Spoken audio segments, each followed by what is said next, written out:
Welcome back to Jersey Matters. Here's a frightening fact. You may have Alzheimer's and not know it because your doctor didn't tell you. Here to talk about that is Dr. Michelle Papka, who is the founder and director of the Cognitive and Research Center of New Jersey. That is frightening to me, that you could have a diagnosis that you're not being told.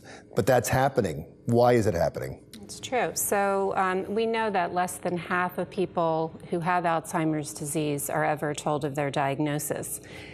And when doctors have been surveyed, among the answers that have been given as to why they're not relaying a diagnosis is because either the doctor may not feel comfortable making the diagnosis. They may feel that there's a lack of resources to help the patient, that there's nothing you can do about it anyway, so why tell them? And overwhelmingly, they felt that they would be stigmatizing the patient and that the patient didn't want to know. Conversely, when you survey patients overwhelmingly say that they do want to know. The other reason why there is a lack of a diagnosis is also because not everybody is seeking medical attention for cognitive changes. They may think that either the changes are normal or are related to normal aging, or they may just be very fearful of going to a doctor and getting a diagnosis. Well, let's back up for a second, because to me that is frightening that doctors would know something or believe they know something and not tell someone. They wouldn't do that with any other disease. If you have cancer, they're going to tell you you have cancer. If you have anything else, they're going to tell you you have it. So this seems to be in a special category. Yes. And yet people, if they have the information, there's things they can do.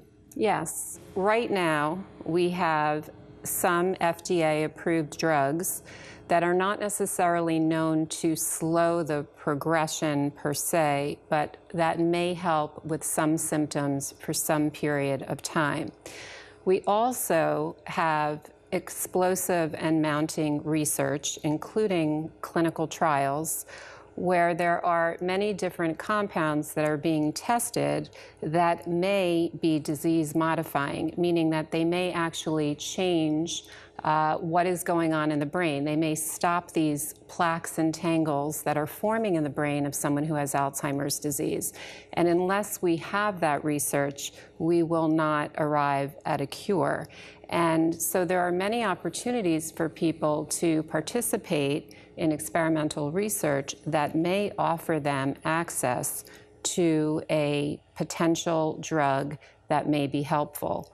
In addition, we do have a lot more research, especially recent, more empirical research, about other non-pharmacological things that people can do that help with healthy brain aging and may also prove to be good interventions even for someone who already has dementia. Only because we're running out of time. Quickly, though, what can people do in their own lives to help with the symptoms? To date, there are 6 general things in terms of a healthy lifestyle that would be healthy for the brain, and that would include exercise, particularly cardiovascular exercise, a good diet. The Mediterranean diet has been shown to be brain healthy and beneficial. Getting adequate amounts of restful sleep has been shown to be helpful. Cognitive stimulation, which doesn't necessarily mean you have to play brain games, just learning something new every day. Social stimulation, and reducing stress. So stress is really bad for the brain. I'm in trouble.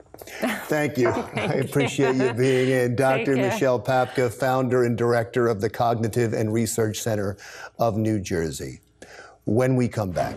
Still to come, you can call it a miracle farm, helping children with learning disabilities. We pay a visit next.